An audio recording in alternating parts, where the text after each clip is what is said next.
স্বাগত ডিবিসি সংবাদে। আপনাদের সাথে আছি আমি আফরিন আনোয়ার। আলোচিত ২১শে আগস্ট গ্রেনেড হামলা মামলায় খালাস পেলেন বিএনপির ভারপ্রাপ্ত চেয়ারম্যান তারেক রহমান, সাবেক স্বরাষ্ট্র প্রতিমন্ত্রী লুৎফুজ্জামান বাবর, সাবেক উপমন্ত্রী আব্দুস সালাম পিন্টু সহ সব আসামি। বিচারিক আদালতের রায় বাতিল করে এই রায় দিয়েছে হাইকোর্ট। এর মাধ্যমে ২০ বছর আগের ঘটনায় ন্যায় বিচার পেয়েছেন বলে জানিয়েছেন আসামি পক্ষের আইনজীবীরা। রায়ে সন্তোষ প্রকাশ করেছেন আসামি পক্ষের স্বজনরাও। ২০০৪ সালের ২১শে আগস্ট রাজধানী বঙ্গবন্ধু এভিনিউয়ে সন্ত্রাস বিরোধী জনসভার আয়োজন করে আওয়ামী লীগ। ওই জনসভায় তৎকালীন বিরোধী দলীয় নেতা শেখ হাসিনার বক্তব্য চলাকালে গ্রেনেড হামলা হয়। ওই হামলায় আওয়ামী লীগ নেত্রী আইভি রহমান সহ ২৪ জন নিহত হন। আহত হন ৩ শতাধিক নেতাকর্মী। এই ঘটনায় মতিঝিল থানায় হত্যা ও বিস্ফোরক আইনে ২টি মামলা করা হয়, তবে তদন্তে কোনো অগ্রগতি হয়নি। ২০০৭ সালে প্রথম একটি অভিযোগপত্র দাখিল করা হয়। পরে ২০০৯ সালে আওয়ামী লীগ ক্ষমতায় এসে আবার তদন্ত শুরু হয়। তখন হুজি নেতা মুফতি হান্নানের জবানবন্দিতে নতুন করে অভিযোগপত্র দাখিল করা হয়। তারেক রহমান সহ ২২ জনকে আসামি করা হয়।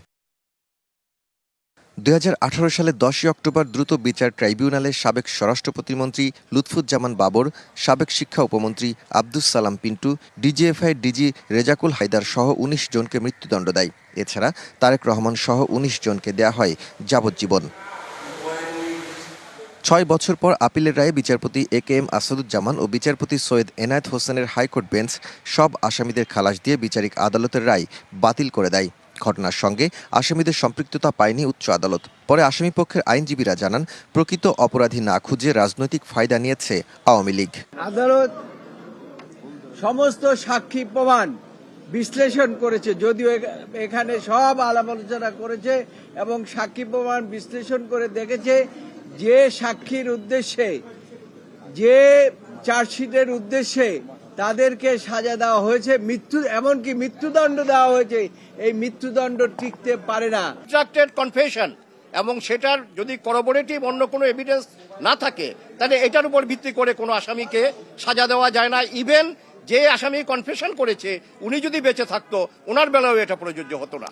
২১শে আগস্টের ঘোষণার বিচার হোক, এভরিবডি ওয়ান্টস, কিন্তু যাকে ইচ্ছা তাকেই আসামি করা যাবে না, এটা তার এক শিক্ষা। এভিডেন্স যদি না থাকে, রাজনৈতিক বিবেচনায় কারো ঘাড়ে দোষ চাপিয়ে যদি বিচার করা হয়, তাহলে তার শেষ পরিণতি ভালো হয় না। এই ঘটনা থেকে এখান থেকে শিক্ষা নিতে হবে। আইনজীবীরা আরও জানান, বিএনপির ভারপ্রাপ্ত চেয়ারম্যান তারেক রহমানকে দণ্ড দিয়ে তার রাজনৈতিকভাবে বিতর্কিত করার চেষ্টা করা হয়েছে। আজকে প্রমাণিত হয়েছে রাজনৈতিক উদ্দেশ্যে জনাব তারেক রহমান সাহেবকে যে মামলায় সাজা দেওয়া হয়েছিল, সেই মামলায় আইনগতভাবে মোকাবেলার মাধ্যমে তিনি আজকে বেকসুর খালাস পেয়েছেন। একজন সাক্ষী বলে নাই যে তারা দেখেছে কে বোমা মারছে এবং সবকিছু বিবেচনা করে this a case of no evidence এবং কোনো সাক্ষী প্রমাণ আইনগত হবে নেওয়া হয় নাই। তার পরিপ্রেক্ষিতে আদালত সকল আসামিকে খালাস দিয়েছে। এ রায়ে সন্তোষ প্রকাশ করেন আসামিদের স্বজনেরা।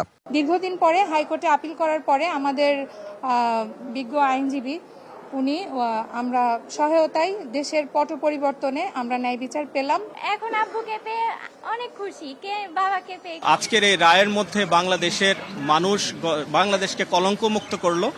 ২০০৪ সালে গ্রেনেড হামলার সময় হামলাকারীদের দেখেনি সাক্ষীরা, কাউকে চিনতেও পারেননি বলে রায়ে মন্তব্য করে উচ্চ আদালত। Daud Khan, DBC news, Dhaka. প্রধান উপদেষ্টা ডক্টর মোহাম্মদ ইউনূসের কাছে দেশের অর্থনীতির উপর চূড়ান্ত প্রতিবেদন জমা দিয়েছে শ্বেতপত্র প্রণয়ন কমিটি। দুপুরে প্রধান উপদেষ্টার কার্যালয়ে প্রবেশ করে প্রতিবেদনটি তুলে দেন কমিটির প্রধান ডক্টর দেবপ্রিয় ভট্টাচার্য। তবে এ বিষয়ে কোনো কথা বলেননি তিনি বা কমিটির অন্য কোনো সদস্য। জানা গেছে ২৫০ পৃষ্ঠার শ্বেতপত্রের ২২টি অধ্যায়ে গেল ১৫ বছরে আওয়ামী লীগের শাসনামলে অর্থ পাচার, ব্যাংক লুট, সরকারি দপ্তরের দুর্নীতিতে অর্থনীতির চাকা কতটা খাদের কিনারায় গেছে প্রতিবেদনে তা তুলে ধরা হয়েছে। গত ৫ আগস্ট সরকার পতনের পর সেই মাসেই দেশের অর্থনৈতিক অবস্থা তুলে ধরতে বিশিষ্ট অর্থনীতিবিদ ডক্টর দেবপ্রিয় ভট্টাচার্যের নেতৃত্বে ১২ সদস্যের শ্বেতপত্র প্রণয়ন কমিটি গঠন করা হয়। এই কমিটিকে ৯০ দিন সময় বেঁধে দেওয়া হয় প্রতিবেদন দাখিলের জন্য। গেল ১.৫ দশক দেশে কথা বলার কোনো জায়গা ছিল না। সেখানে মত প্রকাশে বড় ভূমিকা রেখেছে গবেষণা প্রতিষ্ঠান সিপিডি। দেশের সুশাসন ও জবাবদিহি নিশ্চিতেও প্রতিষ্ঠানটির প্রশংসা করেছেন বিশিষ্টজনরা। বলেন, স্বৈরাচারের পতন হলেও দায়িত্বশীল জায়গায় যারা এসেছেন তাদের অনেকেরই মনস্তাত্ত্বিক পরিবর্তন হয়নি। সিপিডির ৩০ বছরের পথ চলা শীর্ষক অনুষ্ঠানে এক ভিডিও বার্তায় ন্যায়সঙ্গত সমাজ প্রতিষ্ঠায় আগামী দিনেও সিপিডিকে জোরালো ভূমিকা রাখার আহ্বান জানান প্রধান উপদেষ্টা। 90 পরবর্তী দেশের রাজনীতি যখন একে অন্যের মুখ না দেখার, তখন বস্তুনিষ্ঠ গবেষণা নিয়ে সিপিডি হয়ে ওঠে মুক্ত আলোচনার অন্যতম প্ল্যাটফর্ম। সিপিডি 30 বছরের পথ চলার সেই গল্প তুলে ধরেন অধ্যাপক ডক্টর রেহমান সোবাহান। সংসদের বাইরে সরকার বিরোধী ও সুশীল সমাজের কথা বলার জায়গা করে দিয়েছে সিপিডি। নীতির সংকট নয়, বরং মাঝে মাঝে দেশে বড় সংকট হয়ে দাঁড়ায় তার বাস্তবায়ন। বিগত সরকার শেষ দিকে আলোচনার সব দরজা বন্ধ করে দিয়েছিল। এ সময় বক্তারা বলেন, সুশাসন ও জবাবদিহি নিশ্চিতে সিপিডি প্রথম আলোচনা শুরু করে। তো কিছুর মধ্যে যে সিপিডি তাদের কাজ চালিয়ে যেতে পেরেছেন। এ সময় বিএনপি নেতা আমির খসরু মাহমুদ চৌধুরী বলেন, জনগণের ভোটের অধিকার কেড়ে নিয়েছিল আওয়ামী লীগ সরকার, আর সেই ব্যবস্থা টিকিয়ে রাখতে পরে বাকি সব অধিকারও কেড়ে নেওয়া হয়। ডেমোক্রেটিক্যালি ওন করতে হবে জনগণের মধ্যে, পলিটিশিয়ানদের মধ্যে। এই জন্য আমরা এতদিন জনগণের ওনারশিপের কথা বলে আসছি বারবার, যে তাদের যেহেতু তারা ভোট দিতে পারছে না, ভোটাধিকার যখন কেড়ে নেবেন আপনি কিন্তু সাথে সাথে বাকি অধিকারগুলো কেড়ে নিতেই হবে আপনাকে। এ সময় সাংবাদিক মাহফুজ আনাম বলেন, স্বৈরাচার পতন হলেও দায়িত্বশীলদের মননে এখনো পরিবর্তন আসেনি। দিনের পর দিন অ্যাকাউন্টেবিলিটি এনশিওর করে এ ফ্রি মিডিয়া। পূর্ববর্তী সরকারের পতনের অন্যতম কারণ হচ্ছে সে মিডিয়ার গলা চিপে ধরেছিল। পরে এক ভিডিও বার্তায় সিপিডির কাজের প্রশংসা করেন প্রধান উপদেষ্টা। আহ্বান জানান ন্যায়সঙ্গত সমাজ প্রতিষ্ঠায় জোরালো ভূমিকা রাখার। একটি গণতান্ত্রিক, ন্যায়ভিত্তিক ও জবাবদিহিমূলক সমাজ প্রতিষ্ঠায় সিপিডি সবসময় সচেষ্ট থেকেছে। বাংলাদেশ এখন একটি গুরুত্বপূর্ণ সময় অতিক্রম করছে। আমি আশা করি সিপিডি অতীতের মতোই বর্তমানে ও আগামীতে তার বুদ্ধিবৃত্তিক অবদান অব্যাহত রাখবে। গবেষণা প্রতিষ্ঠানটির 30 বছর পথ চলার নানা চ্যালেঞ্জের কথা তুলে ধরেন বক্তারা। মেহের মনি, ডিবিসি নিউজ, ঢাকা। বাংলাদেশের ক্ষমতাচ্যুত প্রধানমন্ত্রী শেখ হাসিনার ঘনিষ্ঠ সাবেক মন্ত্রী সহ রাজনীতিক ও ব্যবসায়ীদের বিপুল সম্পত্তির সন্ধান পাওয়া গেছে যুক্তরাজ্যে। এক প্রতিবেদনে এই তথ্য জানায় ব্রিটিশ গণমাধ্যম গার্ডিয়ান। বলা হয়েছে, যুক্তরাজ্যের আবাসন খাতে তাদের বিনিয়োগ করা সম্পত্তির পরিমাণ 40 কোটি পাউন্ড, অর্থাৎ 6,000 কোটি বাংলাদেশি টাকারও বেশি। বাংলাদেশ থেকে পাচার করা অর্থ দিয়ে এসব সম্পত্তি কেনা হয়েছে বলে অভিযোগ রয়েছে। এদিকে অবজারভার ও ট্রান্সপারেন্সি ইন্টারন্যাশনালের অনুসন্ধানে বলা হয়েছে, যুক্তরাজ্যের শেখ হাসিনা ঘনিষ্ঠ ব্যক্তিদের নামে প্রায় 350টি সম্পত্তির সন্ধান পাওয়া গেছে। এর মধ্যে ফ্ল্যাট থেকে শুরু করে সুবিশাল অট্টালিকা রয়েছে। যুক্তরাজ্য ও দেশটির বাইরের বিভিন্ন প্রতিষ্ঠানের নামে এই সম্পত্তির অনেকগুলো কেনা হয়েছে। অনুসন্ধানে দেখা গেছে, অফশোর কোম্পানির মাধ্যমে কেনা ওই সম্পত্তির অনেকগুলোর মালিকানায় রয়েছেন সাবেক প্রধানমন্ত্রীর বেসরকারি শিল্প ও বিনিয়োগ বিষয়ক উপদেষ্টা সালমান এফ রহমান ও বসুন্ধরা গ্রুপের পরিবারের সদস্যরা। এছাড়া সাবেক ভূমিমন্ত্রী সাইফুজ্জামান চৌধুরী, নাসা গ্রুপের চেয়ারম্যান নজরুল ইসলাম মজুমদার ও তাদের পরিবারের সদস্যরাও বহু সম্পত্তির মালিকানায় রয়েছেন। দেশের ক্রান্তিকালে পাশে দাঁড়িয়েছিল সেনাবাহিনী। সবাই মিলে একসাথে কাজ করলে ক্রান্তিকাল কাটিয়ে ওঠা সম্ভব বলে জানিয়েছেন সেনাপ্রধান জেনারেল ওয়াকারুজ্জামান। সকালে ঢাকা সেনানিবাসে আর্মি মাল্টিপারপাস কমপ্লেক্সে খেতাবপ্রাপ্ত বীর মুক্তিযোদ্ধা, সেনা এবং শান্তিকালীন পদকপ্রাপ্ত সেনা সদস্যদের সংবর্ধনা অনুষ্ঠানে একথা বলেন তিনি। মুক্তিযোদ্ধাদের অবদানের কথা স্মরণ করেন সেনাপ্রধান।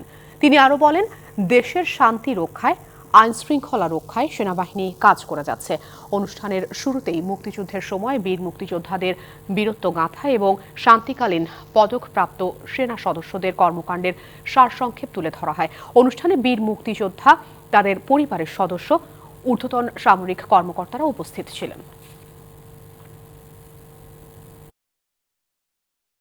একটু ডিফিকাল্ট সময় পার করতে হবে আমাদের, এবং আমরা যেন দেশ এবং জাতিকে একটা ভালো জায়গায়, একটা নিরাপদ জায়গায় নিয়ে যেতে পারি। আমরা সবাই মিলে যদি কাজ করি, ইনশাল্লাহ আমরা এই দেশের এই ক্রান্তি লগ্ন থেকে দেশকে উদ্ধার করতে সক্ষম হব, একটা শান্তি সুশৃঙ্খল ভবিষ্যতের দিকে যেতে সক্ষম হব।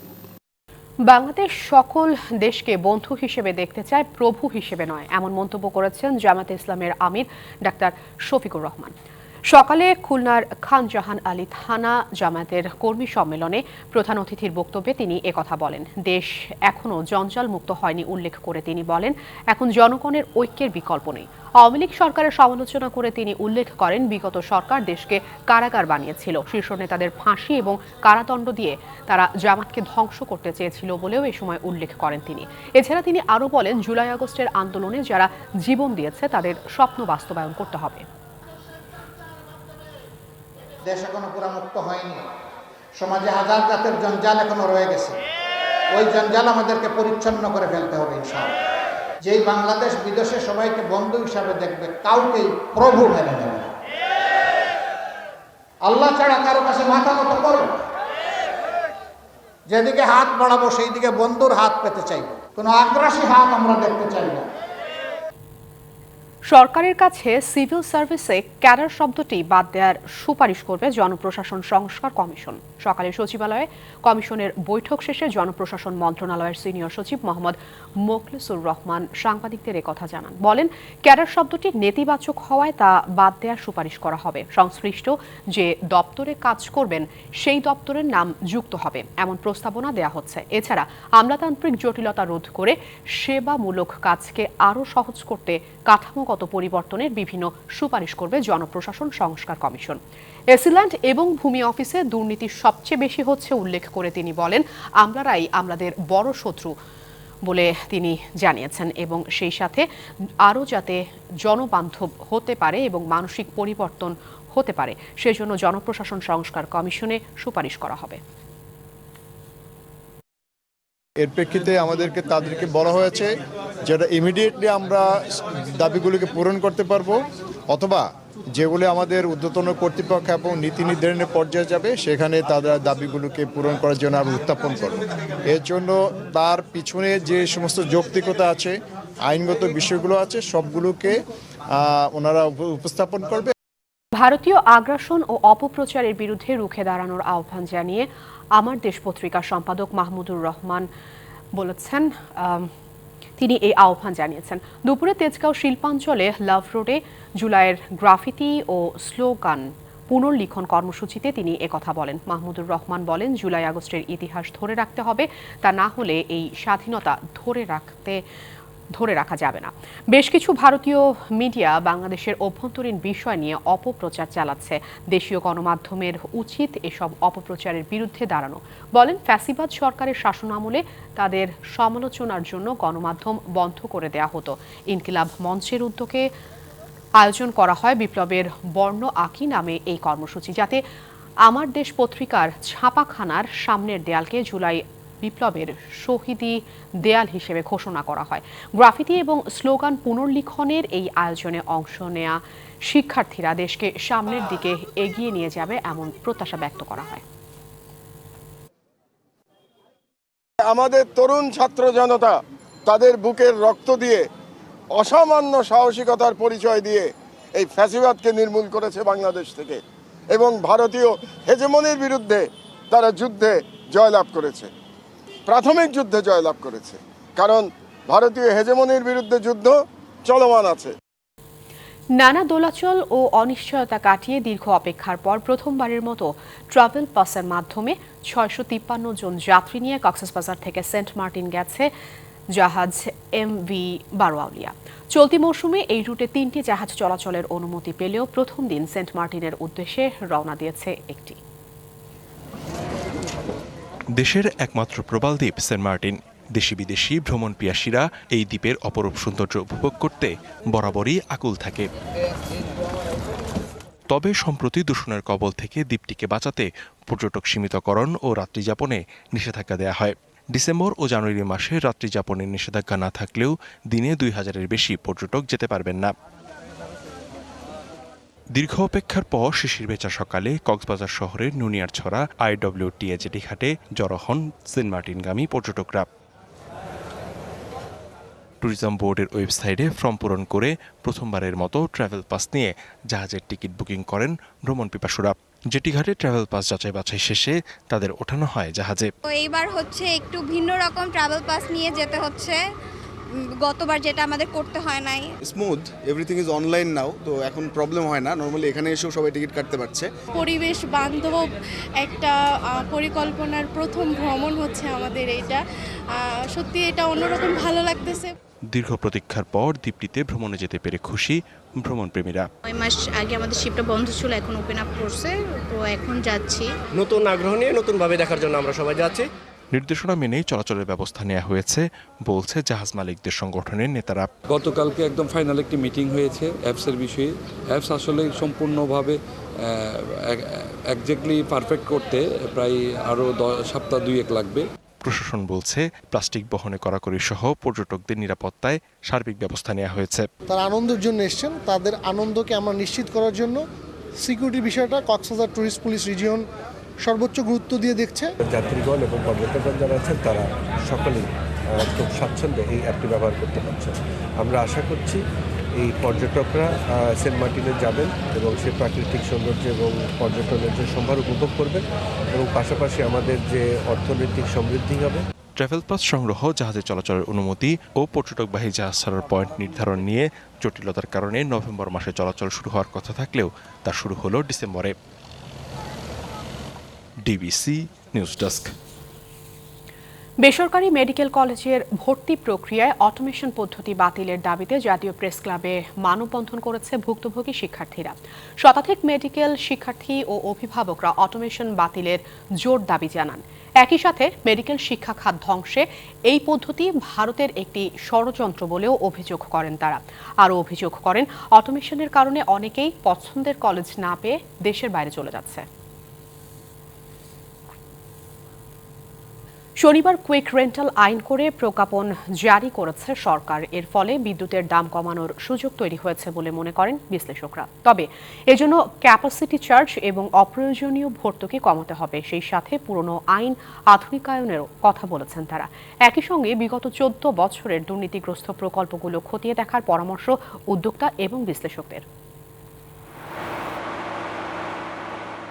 নিরবচ্ছিন্ন বিদ্যুৎ সরবরাহের প্রতিশ্রুতি দিয়ে 2010 সালে বিদ্যুৎ ও জ্বালানি দ্রুত সরবরাহ বৃদ্ধি আইন করে আওয়ামী লীগ সরকার। এই আইনের অধীনে নেয়া প্রকল্পগুলো আদালতে চ্যালেঞ্জ করা নিষিদ্ধ ছিল। সাময়িক সময়ের জন্য আইনটি করার কথা বলা হলেও সবশেষ এর মেয়াদ বৃদ্ধি করা হয়েছিল 2026 সাল পর্যন্ত। এই আইনের অধীনে নেওয়া হয় শতাধিক প্রকল্প, নির্মাণ করা হয় রেন্টাল, কুইক রেন্টাল বিদ্যুৎ কেন্দ্র, কেনাকাটা হয় কয়েক লাখ কোটি টাকার।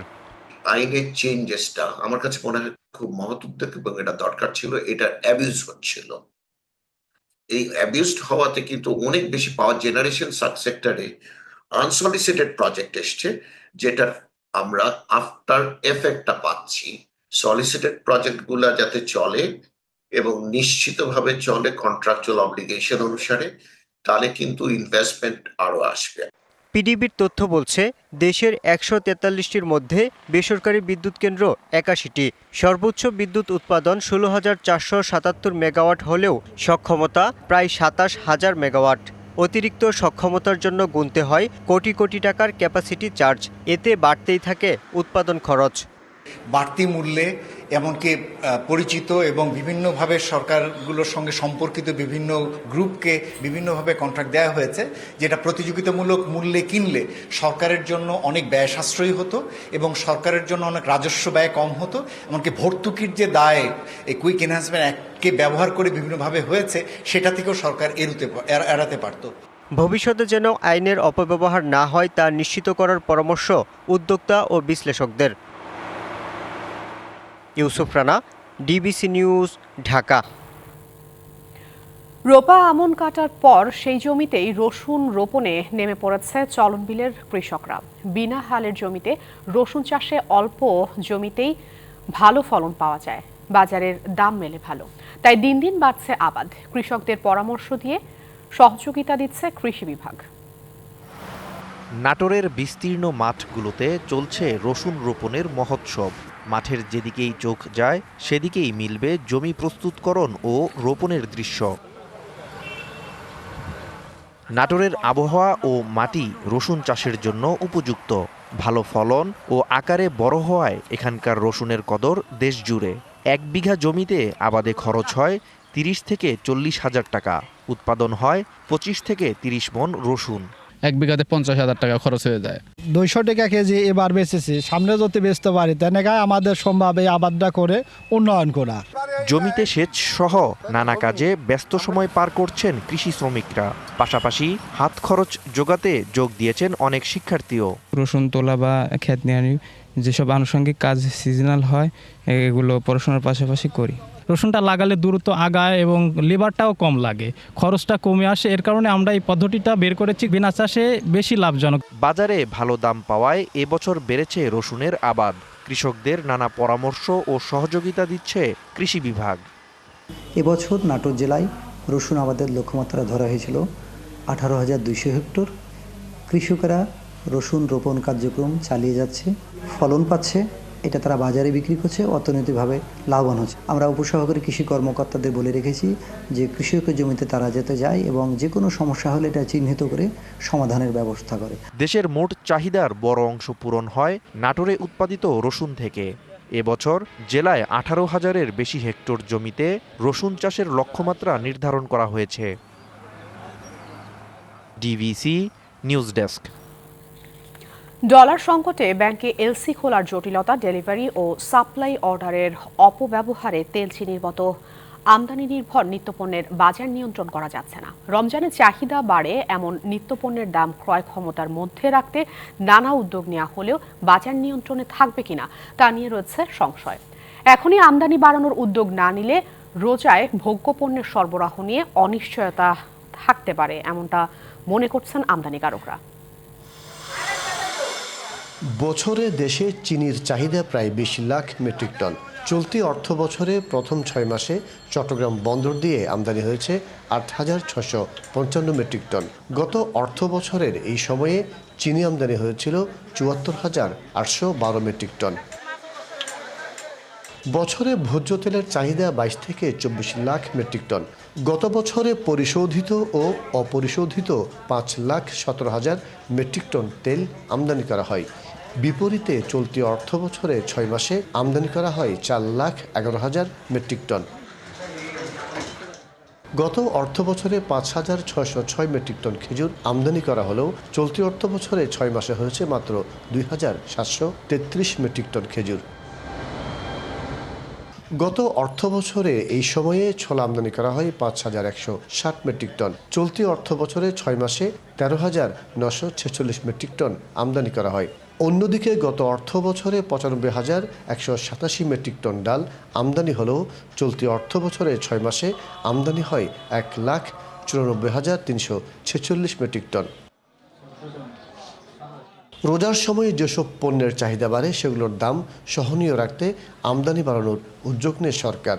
কমানো হয় নানা শুল্ক ও কর, কিন্তু 1 মাসে আমদানি বাড়েনি। ট্যাক্স রেটে তো সরকার এখানে অনেক কমিয়েছে, তো এখানে সরকার তরফ থেকে কোনো কিছু নেই। ব্যবসায়ীরা ইজিলি স্মুথলি যাতে আপনার পণ্যটা তাদের গুদামে নিতে পারে এই ব্যবস্থা আমরা করছি। শুধু শুল্ক ও কর কমালে হবে না, একই সাথে সরবরাহ বাড়ানোর বিশেষ উদ্যোগ নেওয়ার কথা বলছেন ব্যবসায়ীরা। সরকারকে যদি পণ্য আমদানির ক্ষেত্রে পণ্য সরবরাহ করতে যদি করে তাহলে আমার মনে হয় যে ভোক্তারা নাগালের মধ্যে তারা পণ্য ক্রয় করতে পারবেন। কঠোর মনিটরিং ও এলসি খোলায় ব্যাংকগুলো উদার না হলে সরকারি উদ্যোগ কাজে আসবে না বলে অভিমত ভোক্তা অধিকার নেতাদের। এলসি খোলা বা পণ্য আমদানির যে সরবরাহ এটা বাড়ানোর জন্য উদ্যোগ নেওয়া, আমদানি করে মজুতটা বাড়ানো না যায় তাহলে কিন্তু রমজানে আমাদেরকে ভোগাবে। এদিকে দেশের বৃহত্তম পাইকারি বাজার খাতুনগঞ্জে 1.5 দশক পর ভেঙেছে আমদানির সিন্ডিকেট। বাজার নিয়ন্ত্রণে রাখা আওয়ামীপন্থী ব্যবসায়ী ও নেতারা না থাকায় পণ্য আমদানির সুযোগ পাচ্ছে অনেক সাধারণ ব্যবসায়ী। মাসুদুল হক, ডিবিসি নিউজ, চট্টগ্রাম। এক যুগ পর Jessore chamber of commerce and industries এর নেতৃত্ব আসলো ব্যবসায়ীদের হাতে। চেম্বারের বিদায়ী প্রশাসক ও অতিরিক্ত জেলা প্রশাসক SM শাহিন শনিবার যশোর ক্লাবে নবনির্বাচিত সভাপতি মিজানুর রহমান খানের কাছে দায়িত্ব হস্তান্তর করেন। অনুষ্ঠানে প্রধান অতিথি ছিলেন জেলা প্রশাসক আজহারুল ইসলাম সংগঠনের নবনির্বাচিত সাধারণ সম্পাদক তানভীরুল ইসলাম বলেন, এতদিন চেম্বার অকার্যকর থাকায় বিনিয়োগকারীরা যশোরে বিনিয়োগে আকৃষ্ট হয়নি। এখন চেম্বারের পৃষ্ঠপোষকতায় ব্যবসায়ীদের প্রয়োজনীয় প্রশিক্ষণ, বুদ্ধি পরামর্শ দিয়ে ব্যবসা বাণিজ্য এগিয়ে নেওয়া হবে। গ্লোবাল ইলেকট্রনিক্স ব্র্যান্ড ওয়ালটনের সঙ্গে যুক্ত হলেন অভিনেতা সিয়াম আহমেদ। আগামী 1 বছর ওয়ালটন কেবলসের ব্র্যান্ড অ্যাম্বাসেডর হিসেবে কাজ করবেন জনপ্রিয় এই অভিনেতা। সম্প্রতি রাজধানীর ওয়ালটন কর্পোরেট অফিসে আনুষ্ঠানিকভাবে ওয়ালটন কেবলসের অ্যাম্বাসেডর হিসেবে চুক্তিবদ্ধ হন সিয়াম। ওয়ালটন হাইটেক ইন্ডাস্ট্রিজ পিএলসির পক্ষে চুক্তিতে সই করেন চিত্রনায়ক এবং ওয়ালটনের senior executive director Amin Khan. চুক্তিসই অনুষ্ঠানে উপস্থিত ছিলেন ওয়ালটন হাইটেকের additional managing director Eva Rizwana, deputy chief marketing officer Zoheb Ahmed, Walton কেবলসের chief business officer Raju Ahmed সহ অন্যান্যরা।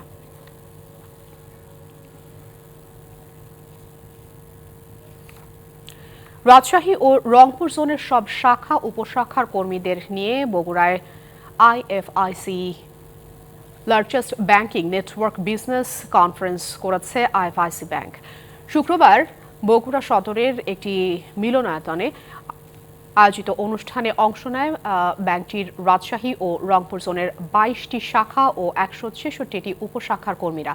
স্বাগত বক্তব্যে ব্যাংকের এমডি সৈয়দ মনসুর মোস্তফা শক্তিশালী ডিপোজিট গ্রোথ ও মানব সম্পদ ব্যবস্থাপনার ওপর গুরুত্ব আরোপ করেন। প্রধান অতিথি ছিলেন ব্যাংকটির চেয়ারম্যান মোহাম্মদ মেহমুদ হোসেন। ব্যাংকিং খাতে সুশাসন নিশ্চিতকরণ এবং কর্মীদের পেশাদারিত্ব নিশ্চিতে ব্যাংকের গৃহীত বিভিন্ন কার্যক্রম সম্পর্কে জানান তিনি।